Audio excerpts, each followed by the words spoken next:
Hey friends, welcome to Just Call Me Viv. Grab a coffee, pull up a chair, and let's talk. What do you do when you take a Berklee-trained musician, a mother of two, a global pandemic, and an unshakable vision? You get Lizbeth Perdomo and Que Mami, a brand and community built on grit, sisterhood, and the belief that it is never too late to reinvent yourself. And what I love about her story is that it didn't happen overnight or under perfect conditions. It happened in real life. Lizbeth is an Afro Latina entrepreneur, a community leader and builder, and a guerrera on a mission to make sure that every woman in the room has a voice and feels like she belongs there. And I'm so excited for this conversation. Welcome, Lizbeth. Thank you for having me. I'm so excited. And that was a beautiful introduction. I was not expecting that. Thank you so much. Thank you for having me. The honor is mine to have you with me today. So, you went from Berklee to running your own music studio. How did studying music shape the way you lead and build community today? So I think for starters, it was a huge gamble to step into that realm. And I wasn't the first to go to college. I'm the youngest of five, so my other siblings have gone down that path and did the thing. So it was kind of expected for me to do that. Even though I was there, I initially didn't want to go. I really wanted to just focus and pursue my dream, but I did because I had the opportunity. And I think it built a lot of character and it made me kind of see another side of the world, even though if it was just down the street in Boston, 30 minutes away was very different from my small town. And I really wanted that experience. I wasn't able to dorm, I was commuting. And so even with just the interactions and the conversations and the new people that I was having conversations with on a daily basis from all around the world that weren't just from Massachusetts. It was eye-opening and it felt really good. And it felt good to have young people around me with the same like-minded spirit. So that really kind of gave me more of a boost and allowed me to kind of see the vision and what could be possible. And it definitely gave me the mentality of like, no, this can definitely happen. You can definitely do this no matter where you're from. It is 100% possible. That's amazing. And being so young, too, right? Did you grow up in Lawrence? I was born in Dominican Republic and I was basically raised here all my life. How was it sort of managing commuting and not having the boarding experience because adding the travel time makes it difficult? But you talked about building community even within that sphere. It was very hard. I was used to taking the buses here locally. I was used to taking cabs. It's a whole other monster, like taking a train for an hour to then getting to Boston to then having to take the T and go take it straight to the front of my school. And it was so cold because I didn't start in the fall semester. I started in the spring semester of 2008. And so I kind of like went smack dab into, I can't believe this is my life right now. Like, this is so cold and so hard. I was miserable the first couple of weeks and so tired. I sometimes didn't even have time to study. I would take the time to study in the trains or in school when I had like 2-hour blocks. So it was very difficult navigating that and not being able to dorm because, my financial aid can only give me so much and dorming was definitely not going to be an option for the semesters. That shows your grit and your tenacity. It really does that you were willing to commit and jump through all the hoops and the barriers that were presented. So this is a young person who sets an example. You went for it. Shifting a little bit, you ran a studio for 7 years before Que Mami ever existed. What did those years running your studio teach you about yourself, especially under pressure running your own business? So I didn't do the business how it should structurally should have been ran because I had no clue what I was doing and I didn't have anyone telling me like you should be doing this and you should be filing that and you should be registering this. Like I had no clue. All I knew was that like I was gonna focus on marketing and spreading the word and having as much students come to me and parents trusting me. Um I think the basis was just I know what I'm doing. I know what I'm talking about. I have the skills to back it up. I trust myself. People loved my skill. People in the community would seek me for performances. I'm like, I can totally see me teaching kids because I love kids as well. And I just ran for it. I don't even remember. I remember my first couple of students, they were all elementary school age. I had my daughter already at the time. My daughter, I think, was like 5 or 6. And it was just I had a piano. I had them come to my house. Sometimes I would go to their house and I would teach lessons and they were cool with it. I didn't have a studio. I didn't have money to invest in that. So it was just really running gun. And then I just loved it because again, I can connect with the parents and it was obviously mostly moms. And it was just like felt homey. It felt laid back. It didn't feel like anything pressured and parents would stay and watch or they would go do an errand for an hour and then come back. Like they trusted me that much. Looking back, I'm like, that was a huge liability, but I think I looking back, I appreciate that they felt comfortable enough and safe with their kids and the kids loved me and I loved them. So it was cool to watch. I didn't think I was doing anything groundbreaking or big. It's just another form of expression for me.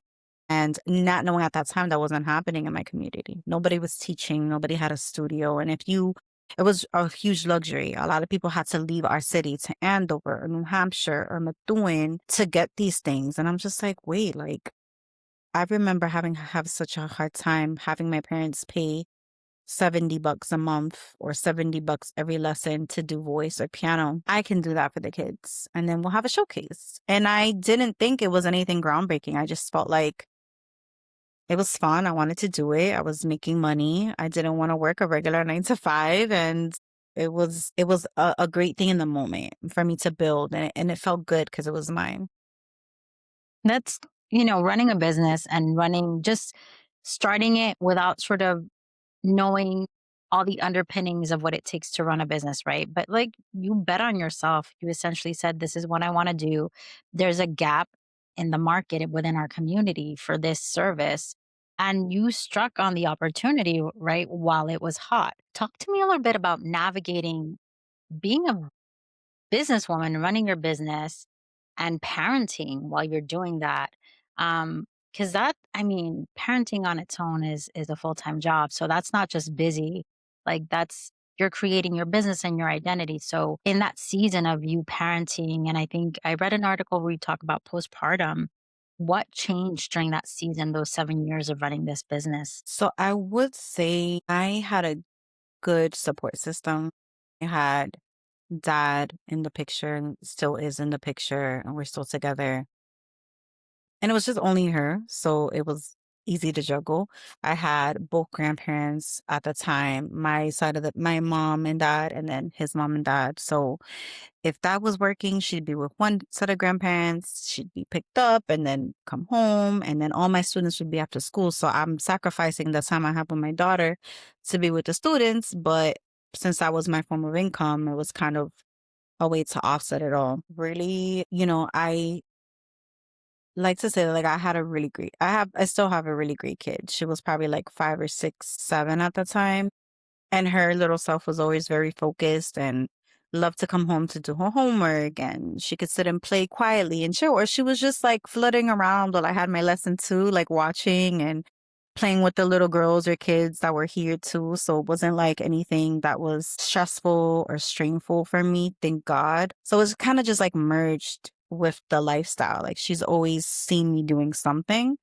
And she also know how to keep herself busy, so it just kind of worked. And if there was something where I'm just like, no, like I need her upstairs, I need her with her grandparent or dad, you need to go somewhere because I really need to focus, then that could happen too. So I did have a lot of crazy moments if I had to lose schedule but that came with the territory and it was easily navigated at the time. But I figured it out. I wasn't really like stressed or pressed. As long as the parents were on board with any changes last minute, then everything kind of felt smooth. Thinking about it took your village to help support you as you were running this, you know, blossoming business. But I can imagine the hard moments was there a specific moment when you thought to yourself, I can't keep doing this business the same way, or I can't keep doing it this way anymore? It started to become overwhelming just because it's like waiting around, or sometimes weren't always consistent, or kids weren't practicing, or there was other things I wanted to do with my family. And I'm a person, I pride myself a lot of like, I love taking care of my home as much as I'm ambitious outside of my home. Even though it's not just my role per se, I still enjoy, making a home cooked meal, eating with my family.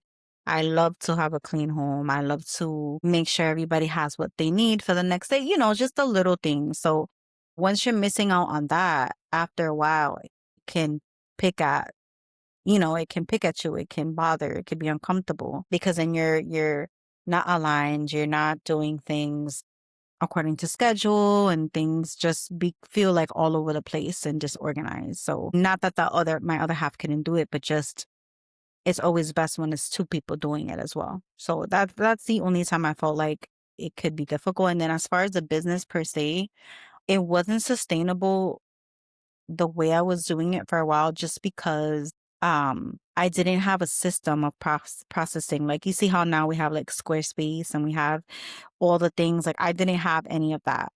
I started doing it later when I started to teach again, when I was pregnant with the year before I got pregnant with my son. I started teaching at a music school in Andover, and then I left there, and then I started doing my own thing again, and I had a church to do it out of. So I had a studio actually that was for free. And then I started adding the system. So after stopping for a little bit and then having a job, then I went back to it and then started doing it the right. But even still, I didn't register it. I didn't put things in books like I should have.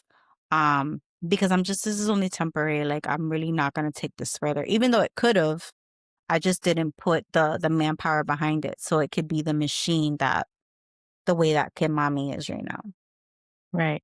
Right. It's those systems and it's that information that other entrepreneurs don't necessarily share with you when you're starting a business. You have to seek the mentorship in order and the guidance from others in the business world, or I guess in the small business world, in order to understand the complexities of it, but also like the systems that are needed, right? Like setting up your business. Do you set it up as a solo, or, an LLC or corporation? And, how do you collect payments and insurance, liability insurance, and all those things. But like that's always a lesson learned, right? You tried it, you did it for a very long time. And I think there was success in that, and doing something for yourself, working for yourself, providing a service to your community. I think there's significance in that.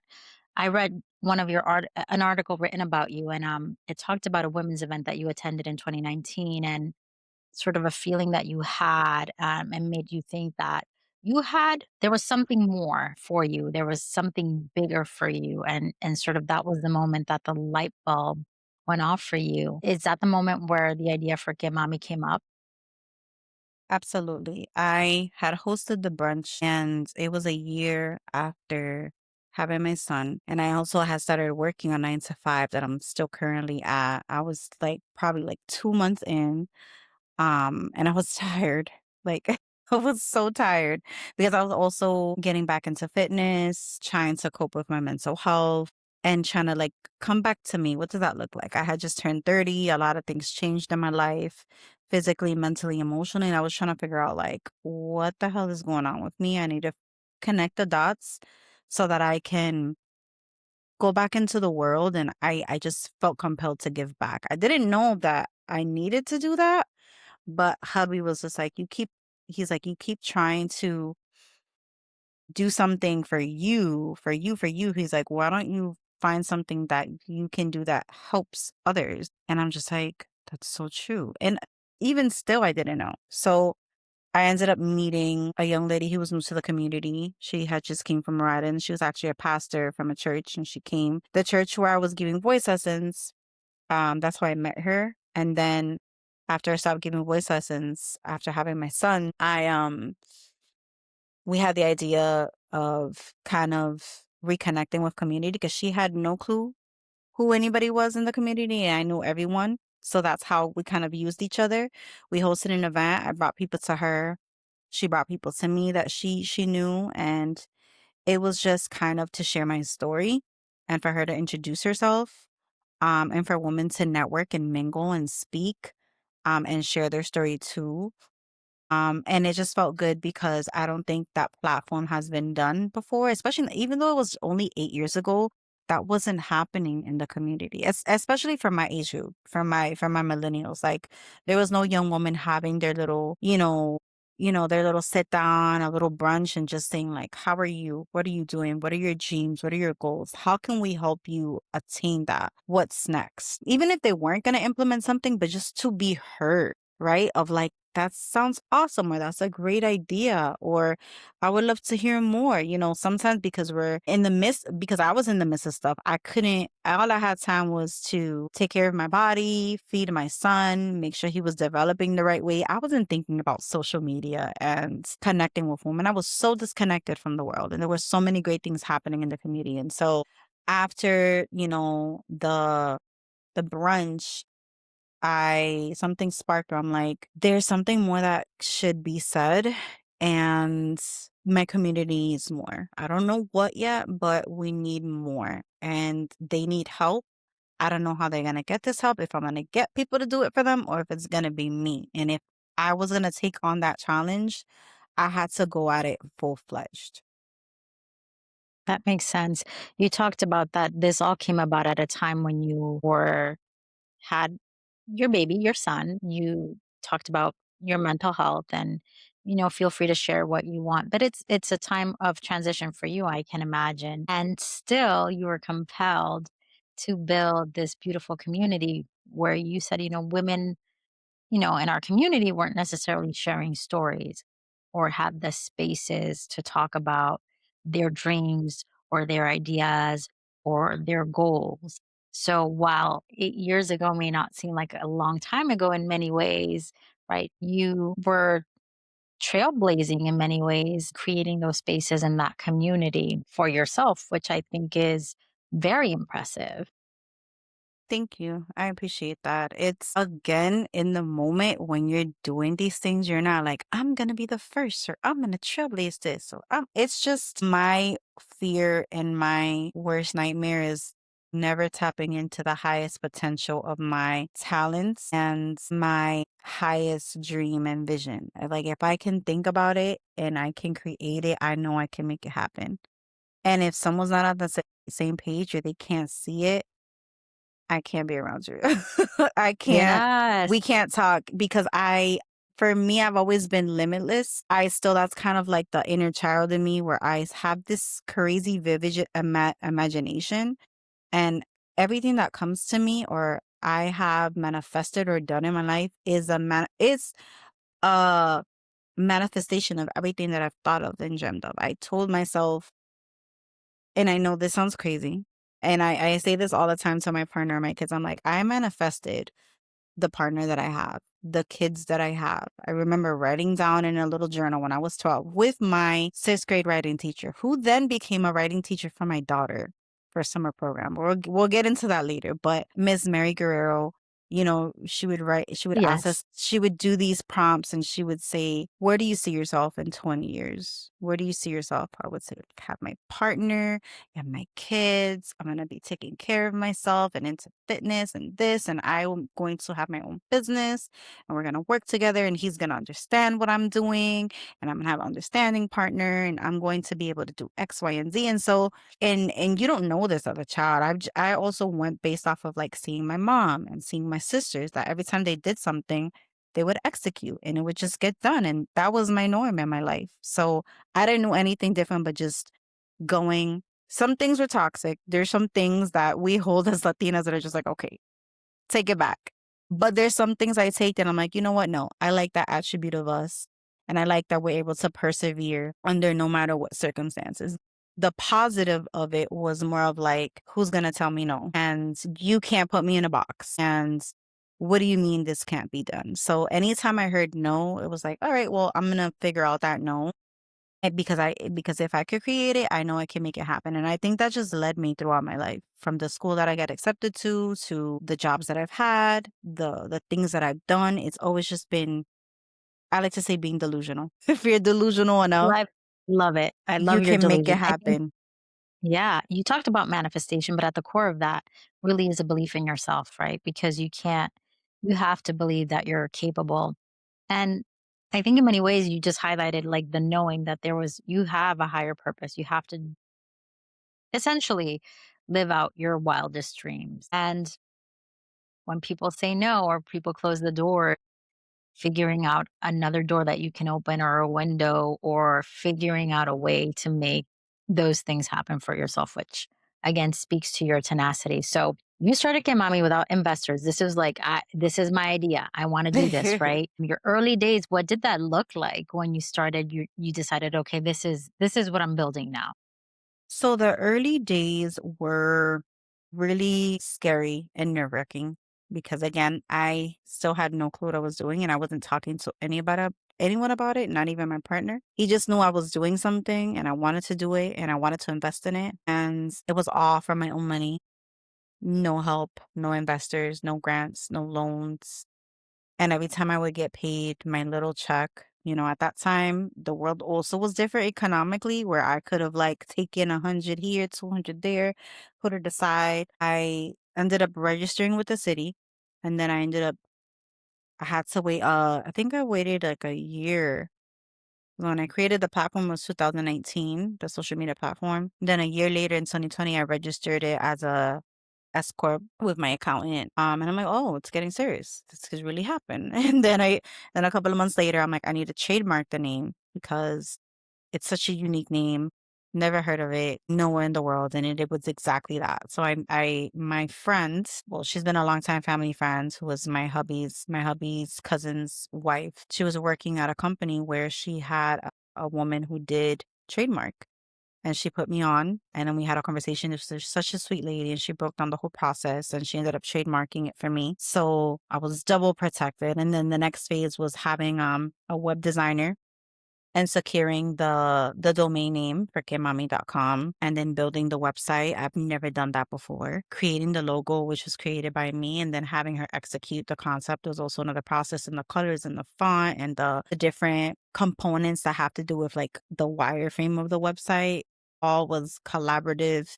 And then obviously talking about it and marketing it. And the one key thing that was crazy was that Okay, Mommy was gonna be completely different. It was gonna be based on motherhood, support, mental health, breastfeeding, all the things that have to do with just like motherhood. And I'm like, I'm getting more questions on business. Where do I go? Where do I start the help? So I kind of pivoted based on what my audience needed, based on direct messages and random texts and calls from people. And I'm like, there's something here. I need to completely change the rhythm that I'm doing because that also took a lot. The other steps took a lot of time, Right. certain certifications, certain things I had to do. And I didn't want to be a liability and just give support based on my experience. Because when it comes to postpartum and mental health, that's a whole other gamble.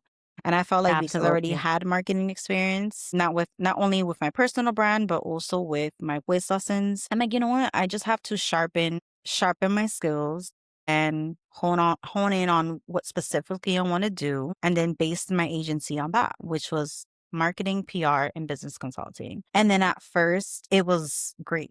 It was great. I had a client or two, but then it just didn't fall through just because they weren't ready for the type of level of stuff I was doing Right. financially. But then COVID hit.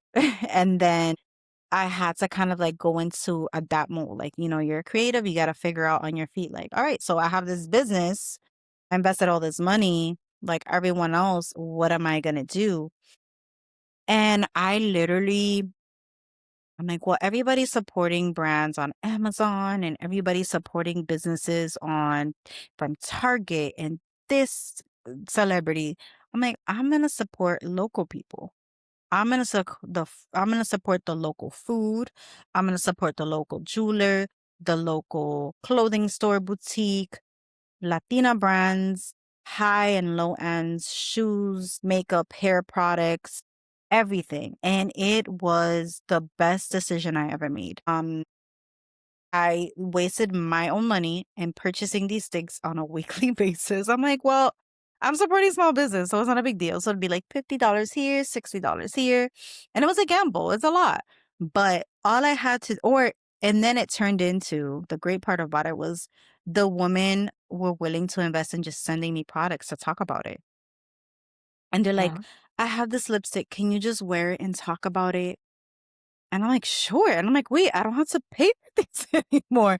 They really trust the platform and they love what I'm doing because nobody was doing it. And it was kind of like the influencer for the local Local business, community. small Yeah. businesses. Yeah. And so when I was just getting sent these things, I would get goodies every week. And I'm like, oh my God, I would, talk like this and do a little blog or send an email to my newsletter. I had like 100 to 200 subscribers at that time.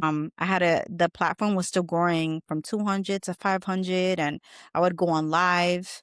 Um, I had a wedding of one of my friends and my whole outfit, my hair, and my makeup was all local women from the not local women, but like just women owned businesses. So the shoes I wore, I did a live with the shoes that I wore, the outfit set that I got from who did my nails. She was a local honey, to the girl who did my lashes, to the local salon that did my hair, to the eyebrow pen that I used, and the love that they felt and the what's it called? Just the sense of like, wow, like someone cares enough. You know what it is? Like you have a product and someone, even if you cook a meal for someone, you're like glowing with pride of like, wow, like they really enjoyed it. And the fact that I can do that for someone was really cool. And I actually liked the product and I actually wore it. And then other people wanted to follow suit was just amazing to me. So I think that's how the business gained traction. And that's how the business kind of got its attention. Because again, I was for so long in my community known as just the singer and the one who taught. So to make that switch and to build that trust again for this was a huge gamble. But I feel like when you know your audience and you know your intention and you're just relatable, because at that time it was such a tricky time period in the world and everybody was just scared. People were losing family members, people were afraid of getting sick.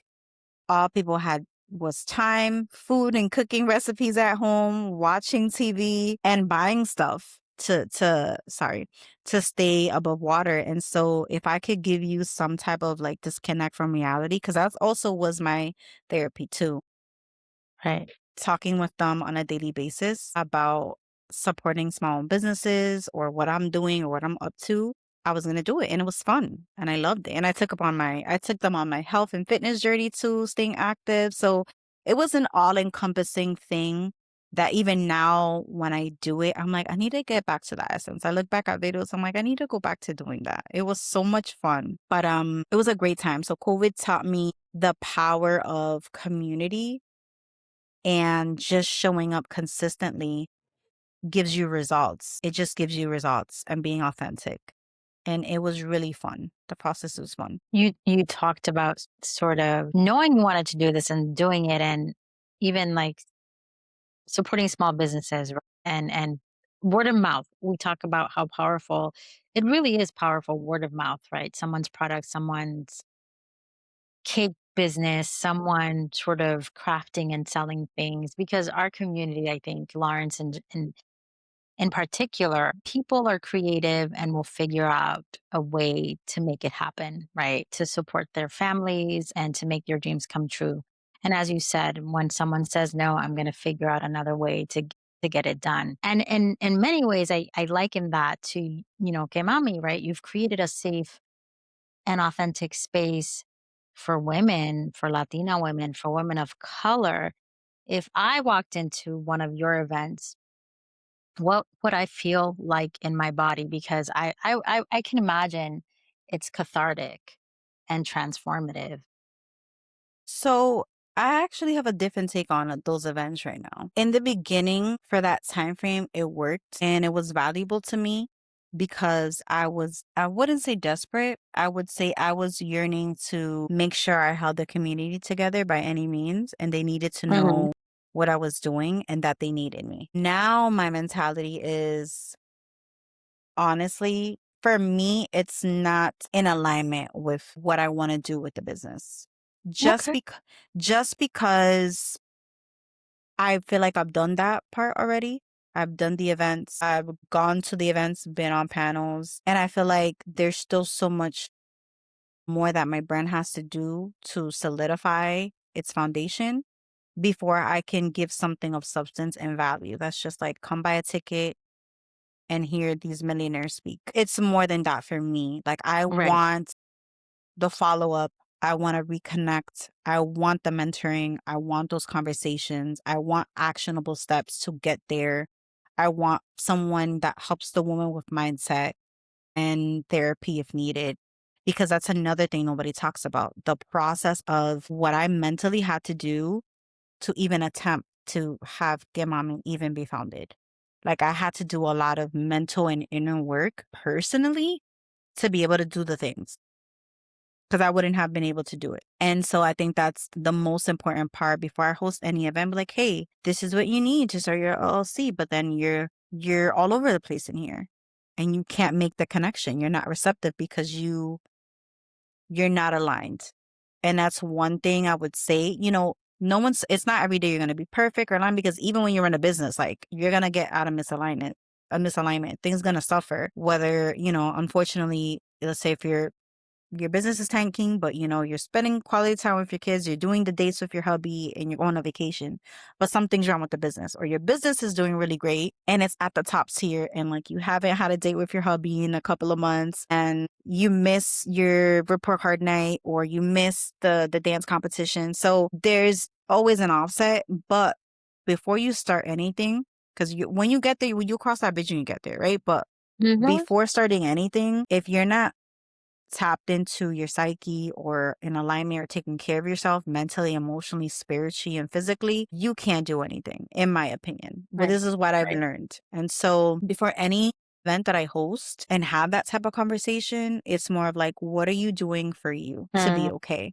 And then we can talk about the rest. Because that's another thing I learned through my audience and the clients that I've had throughout the years is like, they're like, I want to do this and I want to do that, but this is happening at home, or I need to lose weight, or I don't feel good, or I don't love myself, or I'm the one that does this at home. And I'm just like, okay, before you can even be a client, I told them, I would tell them, I'm not an expert, but what I can tell you, I need you to take care of X, Y, and Z and see what that looks like for you and be consistent with that before you can be consistent with a business. Cause Right. that's where, excuse me, the real test is to see if you can really handle a business that's 365, 24/7. You can't do Yep. anything if you're not okay. So Yep. I love events. I think they're great for certain platforms and women that are doing it and they have the budget to do that. But for me, it's bigger picture. It's like I need to have all those ducks in a row. I need my ladies to really connect with themselves. And then the next phase is like, what are we doing? What do we want to do? How can we do it? And the third step would be we did the work, we did the research, we figured things out, we feel like ourselves, we're connected. These are the people that can get you to the promised land. I don't I don't like selling false hope because I've been there and I've left with nothing and then I didn't like that. And I wouldn't want to be doing that to my audience or my community because that would be a disservice. And I see the big flashy events and they're going to this country and they're going to the state. And I think it's beautiful. But it's like what happens after? Right. Just the networking, you know? So you talked about shifting from events and storytelling and sort of reinvented and businesses, I would say, are constantly evolving. But I think you talk about being intentional and sort of a purpose driven business where it's not about the flashy or shiny, right? It's more about what actions are you taking. And if someone is really not prepared to create the changes in their lives or they're not ready, being honest, right? I think, you know, when we think about business, we're not always going to be a match or the right fit for someone, right? And it's being able Mhm. to be honest about that. But I think I love this idea that you talk about really getting being in alignment and getting your ducks in a row and really trying to figure out and being able to give that advice to women who are seeking your support, um, especially as they think about, starting their own businesses or really leaning into this new idea. And I think that type of like that level of coaching in some ways or being direct with people is more helpful than going to some events where you sort of your spirits are lifted, but you still lack direction. I'm a firm believer that small changes over time are far more beneficial than big overhauls, right? And that sometimes you do need to do the inner work and create change in your life before you can make that next step, right? And sometimes it takes a deep dive within, but you were brave enough to shift in a time that was scary, right? The pandemic and starting this business. What do you think makes you so brave, or what is it you spoke about? You're seeing your mother and your siblings, sort of that example, but what makes you continuously courageous and being able to shift and pivot? Honestly, I'm still very much a dreamer, and I still allow myself that space to kind of like create my mind and build. And I write it down a lot. I write a lot and I journal a lot. And through just silence and taking care of myself, like the greatest ideas have come. Like I just recently had a conversation with my daughter about the hack. I figured out the life hack of productivity is not a win all the time. I realized that the more I've taken care of myself physically, mentally, emotionally, what I'm consuming, what I decide to spend my time with, I outperform. And when I say that, I still work my 9 to 5. I outperform there and I outperform myself every day. So the minute that, how could I say this? Like, it's like I come home and I'm like, I'm not running on a low battery where I feel like depleted. I don't feel like that because I do the steps in the morning daily, consistently to fill my cup so that I can do the things for my family. I could do the things for my business or my clients, and I could do the things for myself. And I don't feel like, well, what about me at the end of the day? And once I figured that out, and it took me a while to get there, um, I felt like the floodgates started to open with connections and people and signs and experiences and different opportunities. It just felt different. It's kind of like you're stopping and you can see everything happening around you and you're actually present and you're in the moment and you feel and you hear. And that's where I would say to answer if I go back to your question, that's what I would say. The conversation with your daughter about productivity for productivity's sake, Yes. sort of, we sometimes get caught up in busyness for the sake of being busy. Yeah. And that seems to me like a belief that you had to let go of. And in many ways, you're teaching your daughter also, right, to sort of challenge that belief that you have to, in order to be successful, you have to hustle all the time, busy, busy, busy all the time at the cost of yourself, right? Of your spirit and who you are. So that's one belief you had to let go of. But what's one belief or something or practice that you actually adopted that has helped you grow as a person, as a woman? I would say praying or meditation, getting closer to God. Wasn't in that realm years ago. Still spiritual in my own way, but not as connected as I am now. Learning about it, trusting it, and seeking things that are authentic to me, that align with me, that doesn't feel like it's a forced thing. It just came about naturally for me and then my kids and then to my partner. I think that really changed a lot of things for me. And it's just a piece of something for me that no one can take or control or manipulate or dissect or judge. It's just something for me that I own. Right? And then when I